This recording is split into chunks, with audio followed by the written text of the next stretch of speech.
I used to count the beds before I counted the names. Bed 4, bed 7, bed 11. It was easier that way. Numbers don't ask you why you weren't faster. 19 years on ambulances, and in the ward, taught me to read a room before I read a chart, and by year 15, the other medics had started reading me the same way. Nothing was ever said straight out. It came sideways, in the break room, in the way a nurse would glance at the assignment board and then at me, and say nothing at all. Marsh caught another one. Marsh was on shift again. I never lost more than my share, not by any count a hospital administrator would put his name to, but the ones I lost had a way of being the ones nobody expected to lose. The healthy ones. The ones with good vitals right up until they weren't. After the third one in a single winter, a paramedic I'd trained myself stopped riding with me unless the schedule forced it, and I understood, in the quiet, sick way you understand things you can't argue with, that I had become something people were afraid to stand too close to. So on my Saturdays I went somewhere nothing could die. I volunteered afternoons at the county museum, 3 rooms of old stone and older bronze that the city had inherited from a highland excavation nobody had the budget to properly study. I cataloged. I dusted glass. I wrote little cards in careful block letters, origin unknown, material unknown, function unknown, and I liked that the objects in that building had already finished whatever they were going to do to the world. Nothing in those cases could surprise me by dying. Except the pendant never let anyone finish cataloging it. It sat in the third room, in a case set slightly apart from the others, a flat disc of some dark, faintly warm-toned alloy on a broken length of chain, no bigger than a large coin. 3 separate technicians over 11 years had tried to photograph it for the archive and come back with blank frames or corrupted files. No explanation the IT department could offer that didn't sound like an excuse. The lock on its case had been replaced twice because it seized without cause. The curator before me had simply stopped assigning anyone to touch it, and it had sat there, untouched, unlogged, for going on 4 years, while the card beside it stayed blank. I asked about it my second month.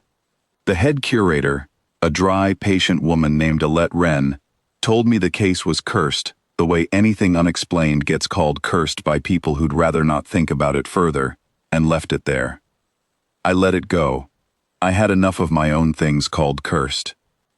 It was a Tuesday, not even my scheduled day, when I came in anyway, because I couldn't stand my own apartment. I'd lost bed 9 that morning, a 19-year-old, motorcycle wreck, nothing wrong with him that should have killed him, and he'd gone anyway, under my hands, while I did everything right. I drove to the museum instead of home, because I needed somewhere quiet that didn't have a heartbeat monitor in it. I found myself in the third room without deciding to walk there. The pendant's case was dim with the room's low afternoon light, and I stood in front of it a long time before I noticed my hand was on the glass. I don't fully know why I opened it. The lock that had seized twice for 2 different locksmiths turned for me on the first try, easy as a key in a well-oiled door, and some part of me registered that as strange, even through the fog I was in. I lifted the pendant out with 2 fingers, the way you'd lift something small and living, and it was warm, not room temperature warm. Warm like it had been resting in someone's palm 5 minutes before, though it had sat alone in sealed glass for years. I turned it over out of habit, the way I'd turn over a chart, looking for a mark I could put on a card. And I started talking to it, low, the way I'd talk to a patient who couldn't hear me anymore, because that was the only voice I had left that day. I told it about bed 9. I told it I hadn't been slow, hadn't been careless, hadn't done one thing differently than I would have done for someone who lived. I told it that everyone at the hospital had started to believe I carried something with me into a room, some weight that tipped the scales, and that some nights I believed it too. I told it I was tired of being the reason people looked away. The metal moved under my thumb. Not shifted, moved, the way a held hand tightens back. A thin seam of light opened along its edge, the color of a deep, quiet violet, and the room's ordinary daylight seemed to bend a little toward it, gathering. I should have dropped it. I remember thinking, with strange clarity, that I did not want to. The seam spread until the disk's face came apart like a shutter opening, revealing beneath it, not machinery, not gears, but something that looked more like standing water lit from underneath, holding an image I couldn't parse and didn't try to. Heat came off it in a slow pulse, matched, I realized after a moment, to my own heartbeat, as if it had reached out and found the nearest rhythm and decided to keep it. Then it spoke. Not aloud, not the way a person's voice moves air. I heard it the way you hear your own thoughts. Except these weren't mine. Grief marked, it said. Rise, King. I stood there with my hand shaking around a disk of warm metal and said something stupid like, I'm not, out loud, to an empty room, because the alternative was screaming, and I have spent my whole career learning not to scream in front of the dying. It answered anyway, patient, the way you'd explain something simple to a frightened child. It told me, not in words exactly, but in something that arrived whole and understood, the way a diagnosis arrives before you can name its parts, that there had always been a line of us, not sorcerers, not the cursed men of old stories, watchers, people marked, generation on generation, by an old debt nobody living remembered the terms of, whose grief was not a flaw in them but a kind of sight. We were built to be present at the edges other people flinched from, the last hour, the failing heart, the room everyone else wanted to leave, not because our nearness caused the ending, but because our nearness was the only thing that had ever made those endings bearable, for the ones going and the ones staying. It told me the deaths that clung to my name were never mine to have caused. They were mine to have witnessed rightly, all the way through, when almost no one else could stay in the room long enough to do it. That the weight I'd been carrying as blame had always, underneath, been a duty. And that the disk had been sealed and waiting, refusing every hand that came looking to log it, catalog it, sell it, or study it, because none of those hands had come to it carrying grief honestly enough to be recognized. Mine had.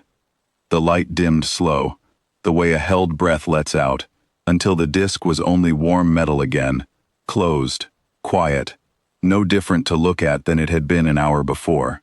I sat down right there on the museum floor, because my legs had stopped being reliable, and I held it in both hands, until the warmth in it matched the warmth of my own skin exactly, and I couldn't tell anymore where the metal ended. I didn't tell Alette what happened. I logged the pendant the next week under a description that was, technically, true, and told her nothing further.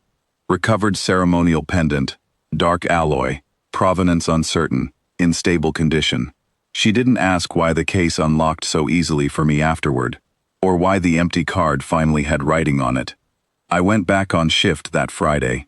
Bed 6 was an old man, 91, family gathered close, machines mostly quiet by then, everyone in the room waiting for the kind of ending you can see coming from the hallway. I used to dread those rooms most of all, because I used to believe my presence in them was the thing tipping some invisible scale toward the worst outcome. I stayed in that room longer than the shift required. I held the old man's hand the way I'd held that warm disk of metal, and when it was over, his daughter thanked me, quietly, for staying. Nobody in that room looked at me sideways. Nobody wrote my name down as the reason. I wear the pendant under my scrubs now, where no one can see it, where it stays warm against my chest through every shift. I don't tell anyone what it told me, but I don't count the beds before the names anymore. I know now which one of those was always going to be true, and it was never the numbers.